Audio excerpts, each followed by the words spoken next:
राधे राधे। जय श्री कृष्ण। आज मैं आपको राक्षस राज रावण की माता का चरित्र सुनाने जा रही हूँ। कहानी अच्छी लगे तो प्लीज़ लाइक और सब्सक्राइब ज़रूर कर देना। कैकसी राक्षस राज सुमाली और केतुमती की पुत्री थी, जिन्हें निक्षा और कैशिनी के नाम से भी जाना जाता है। उसकी आंखें हिरण की आंखों जैसी, दोनों भौहें इंद्रधनुष से बढ़कर थी। वह रंभा तिलोत्तमा से बढ़कर अनुपम थी। सुंदरी कैकसी की नाक तिल के फूल से भी बढ़कर सुंदर थी। वह अत्यंत मोहक यौवना थी। देवताओं के भय से राक्षस सुमाली अपने संपूर्ण परिवार को लेकर रसातल में रहने चला गया था। कैकसी राक्षस वंश की पुत्री होने के बाद भी अत्यंत रूपवान एवं गुणवान थी। कैकसी का पालन पोषण एक अद्भुत योजना को साकार करने के लिए सुमाली ने बड़े मनोयोग से किया था। सुमाली चाहता था कि कैकसी का किसी तेजस्वी ब्राह्मण से विवाह करा दे, जिससे शक्ति एवं ज्ञान संपन्न संतान उत्पन्न हो। कुछ काल बीतने के बाद सुमाली अपनी सुंदरी कन्या कैकसी को, जो कमल पर विराजमान लक्ष्मी के समान जान पड़ती थी, उसे अपने साथ ले रसातल से बाहर निकला और मृत्युलोक में घूमने लगा। भूतल पर विचरते हुए उसने देवतुल्य शोभा धारण करने वाले धनेश्वर कुबेर को देखा, जो पुष्पक विमान द्वारा अपने पिता विश्रवा का दर्शन करने के लिए जा रहे थे। उन्हें देखकर फिर से सुमाली मृत्युलोक से रसातल में चला गया।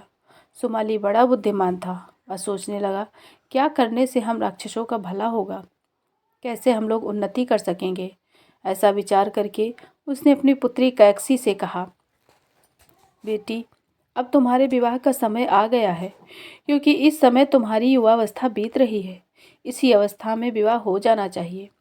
और कन्यादान के विषय में हम धर्म बुद्धि रखने वाले लोग यही विचार करते हैं कि कन्या का विवाह समय से होना चाहिए।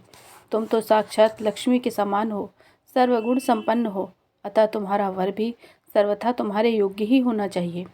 माता पिता की ओर जहाँ कन्या दी जाती है, उस पति के कुल को भी कन्या सदा संशय में डाले रहती है। इसलिए अब तुम प्रजापति कुल में उत्पन्न श्रेष्ठ गुण संपन्न पुलस्त्य नंदन मुनिवर विश्रवा के पास पहुँचो। उन्हें अपने रूप के जाल में बांधकर पति के रूप में उनका वरण करो। पुत्री, ऐसा करने से तुम्हारे पुत्र धन कुबेर की तरह सुंदर एवं गुणवान और बलवान होंगे। तुमने अभी देखा ही था कि कैसे अपने तेज से कुबेर सूर्य के समान उद्दीप्त हो रहे थे। कैकसी मुनि विश्रवा से विवाह करना नहीं चाहती थी, क्योंकि मुनि विश्रवा पहले से विवाहित थे और उनकी संतानें भी थी तथा उनकी उम्र भी ज़्यादा थी। उस समय कैकसी मात्र 13 वर्ष की थी और कैकसी को अपने सौंदर्य रूप पर बड़ा गर्व था। वह अपने को स्वर्ग में रहने वाली अप्सरा की भांति ही समझती थी। लेकिन सुमाली जानते थे कि विश्रवा से पुत्र पैदा होने के कारण भी संतान भी अत्यंत बलशाली होगी, जो आगे देवताओं से लोहा ले सकने में सर्वसमर्थ होगी तथा जिसके कारण लंका का वैभव भी हमें मिलेगा। पिता सुमाली के कहने से और उनके गौरव का ख्याल रख करके सुमाली पुत्री कैकसी ना चाहते हुए भी उस स्थान पर गई, जहाँ पुलस्त्य नंदन मुनि विश्रवा अपनी साधना में रत सायंकाल अग्निहोत्र करने में लगे थे। वे तेजस्वी मुनि उस समय 3 अग्नियों के साथ स्वयं भी चौथे अग्नि के समान प्रकाशित हो रहे थे। पिता सुमाली के प्रति गौरव बुद्धि होने के कारण कैकसी ने उस भयंकर वेला का विचार नहीं किया और उनके आगे पहुंचकर एक स्थान पर खड़ी हो गई।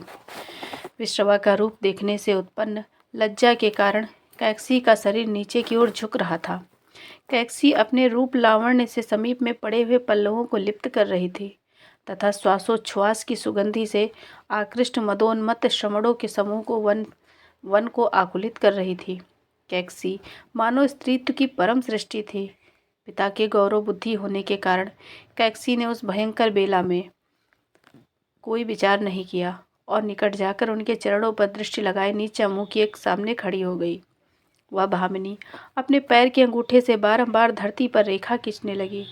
पूर्ण चंद्रमा के समान मुख तथा सुंदर कटी प्रदेश वाली वह सुंदरी कैकसी, जो अपने सौंदर्य और तेज से प्रकाशवान हो रही थी, उसे सामने देख वह परम उदार महर्षि विश्रवा ने पूछा कि हे भद्रे, तुम किसकी पुत्री हो, कहाँ से यहाँ आई हो, मुझसे तुम्हारा क्या काम है, इस महावन में झुंड से बिछड़ी हिरनी के समान किस लिए खड़ी हो, किस उद्देश्य से तुम यहाँ आई हो। शोभने, ये सब बातें तुम मुझे ठीक ठीक बताओ, जिससे मैं तुम्हें उचित मार्गदर्शन दे सकूं। मुनि विश्रवा के इस प्रकार पूछने पर उस कन्या ने हाथ जोड़कर अपनी अति मधुर आवाज में मुनि को प्रणाम किया और बोली, क्या आपके आश्रम में कुछ समय रहने के लिए मुझे स्थान मिल सकता है। मुनि विश्रवा ने स्थान देने से मना कर दिया। तब उस रूपवती सुंदरी ने कहा, मुने, आप अपने प्रभाव से मेरे मनोभाव को समझ सकते हैं।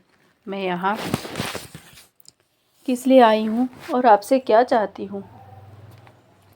किंतु ब्राह्मण से सारी बात स्पष्ट रूप से कहने में मुझे लज्जा आ रही है। मेरे मुख से इतना अवश्य जान ले कि मैं अपने पिता की प्रेरणा से आपकी सेवा करने के लिए यहाँ आई हूँ और मेरा नाम कैकसी है। बाकी सब बातें आपको स्वतः जान लेनी चाहिए, मुझसे ना कहलवाएं। मुझे कहने में बहुत संकोच हो रहा है। ये सुनकर मुनि ने अपनी ध्यान साधना से कैकसी के मन की सारी बात समझ ली और बोले, भद्रे, तुम्हारे मन की बात हमें ज्ञात हो गई है। मतवाले गजराज की भांति मंद मंद गति से चलने वाली सुंदरी, तुम मुझसे पुत्र प्राप्त करना चाहती हो, परंतु इस दारुण बेला में आई हो। तुमने अग्नि के पतन काल में सूर्यास्त के समय वर मांगा है, इसलिए तुम ये भी सुन लो कि तुम कैसे पुत्रों को जन्म दोगे। हे सुश्रोणी, तुम्हारे पुत्र अति क्रूर स्वभाव वाले होंगे और शरीर से भी बड़े भयंकर होंगे तथा उनका क्रूर कर्मा राक्षसों के साथ ही अति प्रेम होगा। मुनि का यह वचन सुनकर कैकसी हाथ जोड़कर उनके चरणों में गिर पड़ी और इस प्रकार बोली, हे भगवान, आप ब्रह्मवादी महात्मा हैं, आप ब्राह्मण पुत्र हैं। मैं आपसे ऐसे दुराचारी पुत्रों को पाने की अभिलाषा नहीं रखती हूँ, अतः आप मुझ पर कृपा करें। कैकसी के बार बार ऐसा कहने पर पूर्ण चंद्रमा के समान दिखाई देने वाले मुनिवर विश्रवा रोहिणी जैसी सुंदरी कैकेयी से फिर बोले, सुभानने, इस समय ग्रह नक्षत्र ही कुछ ऐसा है कि चाह कर भी मैं कुछ नहीं कर सकता। हाँ, एक बात जरूर कह सकता हूँ कि तुम्हारा जो सबसे छोटा पुत्र होगा वह मेरे वंश के अनुरूप धर्मात्मा होगा, इसमें कोई संशय नहीं है। मुनि के ऐसा कहने पर कुछ काल के अंतर पर अत्यंत भयानक क्रूर स्वभाव वाले पुत्र को कैकसी ने जन्म दिया। उसके पैदा होते ही मुख में अंगारों के कौर लिए गिदड़ियाँ और मांस भक्षी गिद्ध अनेक पक्षी वहां पहुंचकर चारों तरफ से घूमने लगे। इंद्रदेव पानी को छोड़कर चारों तरफ रुधिर की वर्षा करने लगे। भयंकर स्वर में मेघ गरजने लगे। सूर्य का प्रकाश कम हो गया। पृथ्वी पर उल्कापात होने लगा। धरती कांप उठी। सरिताओं का स्वामी समुद्र क्षुब्ध हो उठा। उसी समय विश्रवा मुनि ने उसका नामकरण किया। ये 10 ग्रीवा लेकर उत्पन्न हुआ था, इसलिए 10 ग्रीव नाम से प्रसिद्ध होगा। उसके बाद महाबली कुंभकर्ण का जन्म हुआ। उसके समान शरीर जगत में किसी का नहीं था। उसके बाद विकराल मुख वाली शूर्पणखा उत्पन्न हुई। पुत्री पाकर कैकसी बहुत आनंदित हुई। तदंतर धर्मात्मा विभीषण का जन्म हुआ, जो कैकसी के अंतिम पुत्र थे। उस महान सत्यशाली पुत्र का जन्म होने पर आकाश से फूलों की वर्षा हुई और आकाश में देवों की दुंदुभियां बज उठी। उसी समय अंतरिक्ष में साधु साधु की धुन सुनाई देने लगी। ये देखकर कैकसी की प्रसन्नता का ठिकाना ना रहा और संपूर्ण राक्षस समाज में प्रसन्नता की लहर दौड़ गई।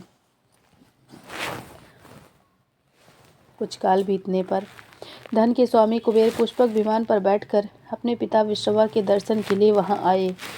वे अपने तेज से प्रकाशित हो रहे थे।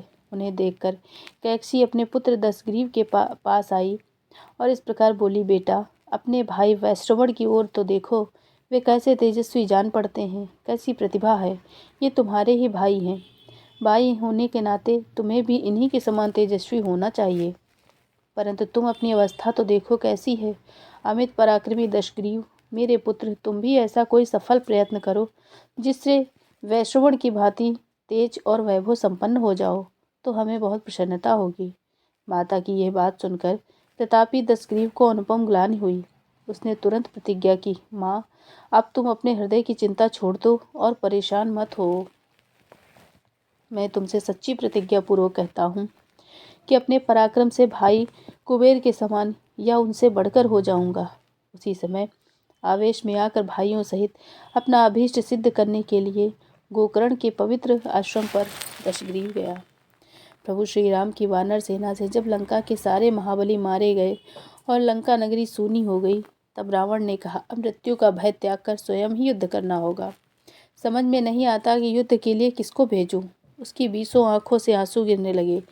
तब कैकसी रोती हुई रावण के पास आई और बोली, बेटा, मैंने तभी कहा था कि युद्ध मत करो, नहीं तो श्री राम के बाणों से राक्षसों के वंश का नाश हो जाएगा।